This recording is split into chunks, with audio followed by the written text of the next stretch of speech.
ভারতবর্ষের বিভিন্ন রাজ্যের অবস্থান। ভারতবর্ষের একেবারে উত্তরে আছে লাদাখ, তারপর আছে জম্মু কাশ্মীর, হিমাচল প্রদেশ, উত্তরাখণ্ড, পাঞ্জাব, হরিয়ানা, রাজস্থান, গুজরাট, উত্তরপ্রদেশ, মধ্যপ্রদেশ, মহারাষ্ট্র, গোয়া, কর্ণাটক, কেরল, তামিলনাড়ু, অন্ধ্রপ্রদেশ, তেলেঙ্গানা, ওড়িশা, ছত্তিশগড়, ঝাড়খণ্ড, বিহার, পশ্চিমবঙ্গ, সিকিম, অরুণাচল প্রদেশ, অসম, মেঘালয়, নাগাল্যান্ড, মণিপুর, মিজোরাম, ত্রিপুরা। এই হচ্ছে ভারতের বিভিন্ন রাজ্যের অবস্থান।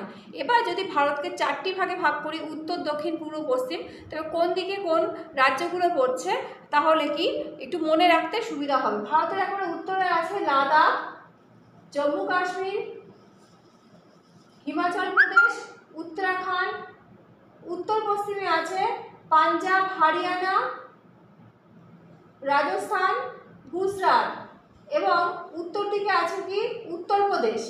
তাহলে উত্তর দিকে আছে জম্মু কাশ্মীর, লাদাখ, জম্মু কাশ্মীর, হিমাচল প্রদেশ, উত্তরাখণ্ড, উত্তরপ্রদেশ। উত্তর পশ্চিমে আছে পাঞ্জাব, হরিয়ানা, রাজস্থান, গুজরাট, ও মাঝখানে আছে কি মধ্যপ্রদেশ।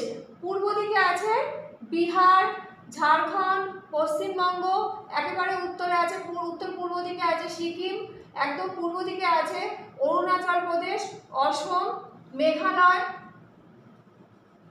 নাগাল্যান্ড, মণিপুর, মিজোরাম, ত্রিপুরা। এগুলো সব পূর্ব দিকে আছে। আরও পূর্ব দিকে, দক্ষিণ পূর্ব দিকে আছে তোমার ওড়িশা আছে, ছত্তিশগড়, হায়দ্রাবাদ, তেলেঙ্গানা, এদিকে আছে তামিলনাড়ু।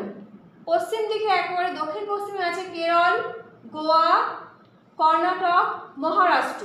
তাহলে এইভাবে যদি পড়ি তাহলে কিন্তু পুরো ভারতবর্ষের যে রাজ্যগুলো আছে সেই রাজ্যগুলোর অবস্থান সহজেই মনে থেকে যাবে।